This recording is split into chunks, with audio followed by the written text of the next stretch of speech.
Yesterday was a travel day, and we stayed at Cabela's in Post Falls, Idaho last night. It's just like 1 mile from the Washington line.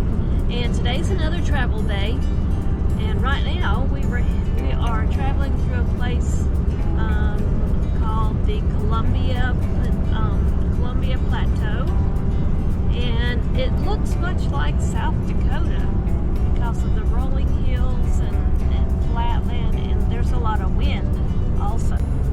But it is cooler today. Yes, it is. We woke up to windy and cool temperatures, so that's a nice change from what we've had. It's actually 10 o'clock in the morning and it's 68 degrees. This part of our trip reminded us of South Dakota with its rolling hills and flat plains. As we passed through the Columbia Basin on I-90 West, we saw a scenic view sign.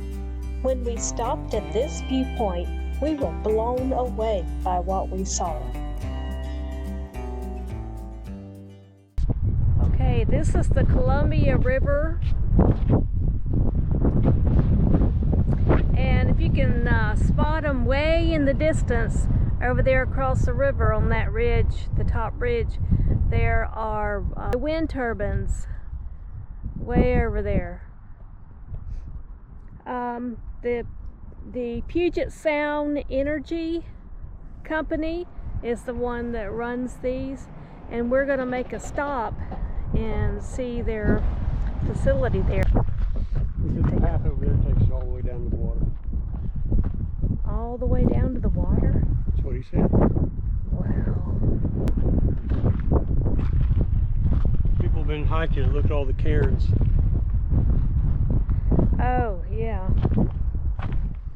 So down at the bottom of the hill, you can see remnants of a 1918 postal highway for delivering the mail. And out beyond there, you can see an improved road that was done in the 1930s. I think it would make a heck of a bike path. Signs along the trail tell of the gorgeous geological history.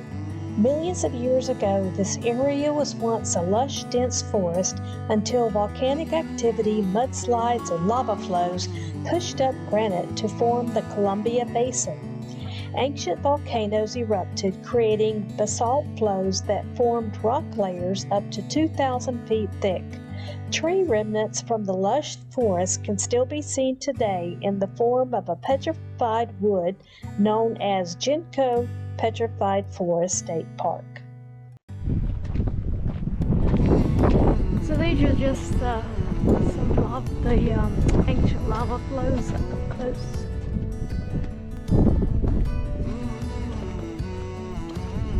What you had, it blew mine off.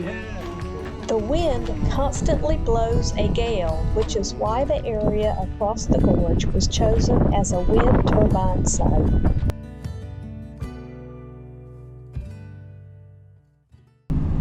We are crossing over the Columbia River.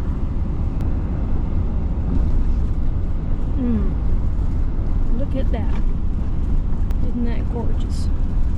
The Vantage Bridge on I-90 in Washington is about a half a mile long and 75 feet high. It's a through-arch bridge with a longest span of 520 feet.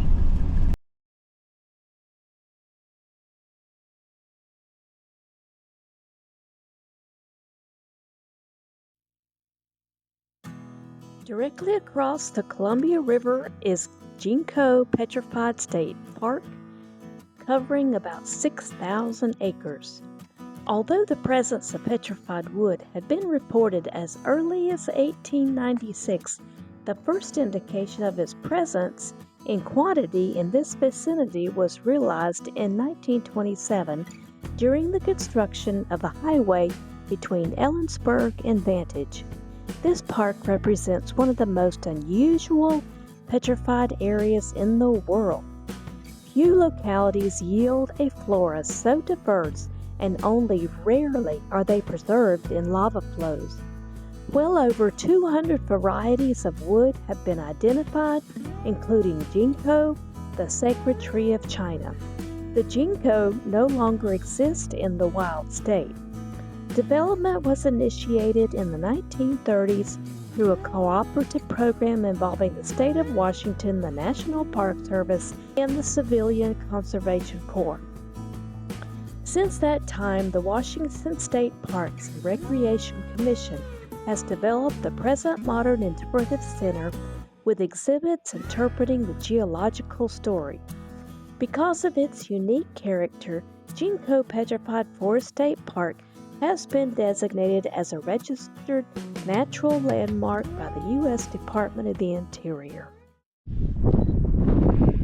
So when we stopped at the overlook that was there by the power company, we stopped really just to see the Columbia River and the Columbia River Gorge, but we found out about this Petrified Tree State Park. So we decided to come to it. It's not very far across the river. So we're parked back there. You can see the camper and the old building that used to house the office here. And as we started along the trail,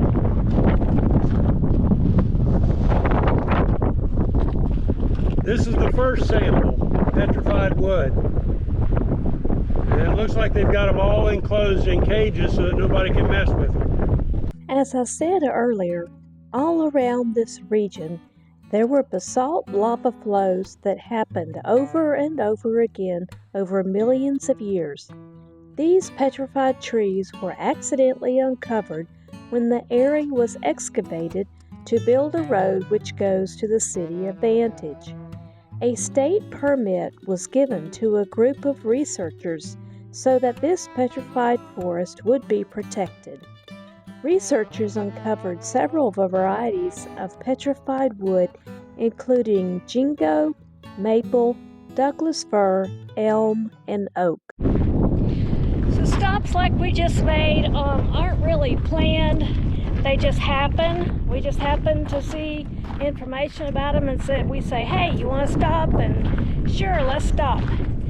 So when you're traveling, if you see those happen places, go ahead and stop. You won't be disappointed. Well, we're on top of Beacon Ridge. It is the Wild Horse Wind Farm Visitor Center, and it's part of Puget Sound Energy. They do both wind energy with windmills that you can see out in front of us. Yep. And they also do solar, collect solar energy. So we're going to go in there to the visitor center and find out all about wind energy. Inside the Wild Horse Wind and Solar Facility Visitor Center, there are numerous signs that provide a wealth of information about the wind farm, including where the wind comes from, how much power is generated, and how these wind turbines work.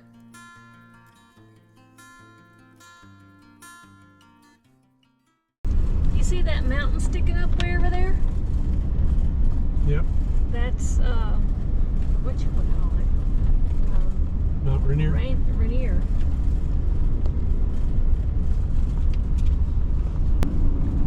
So the guy said that you could see Rainier once you got to Ellington, so we're above Ellington. So. Yep.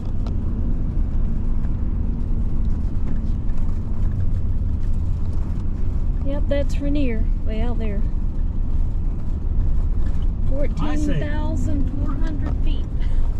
I'd say let's head towards Ellington on the 2-lane road. Okay, whatever. I'm driving. You're driving, so you know. Oh man, look at that.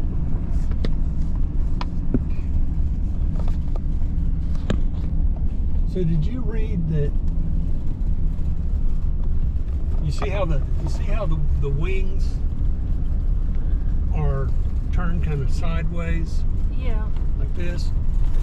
Well, when the wind gets too strong, they'll actually turn this way so that they're flat towards the wind and they won't spin. I didn't read that part. I know that they're remotely controlled and that they can turn them the computer. Yeah. off and on, depending on how the weather is doing. And they do maintenance on them every 6 months. So some guy has to put on safety equipment and climb all the way up to the top of that to check the turbines. And in this area, there's 149 turbines. Yeah, on this wind farm.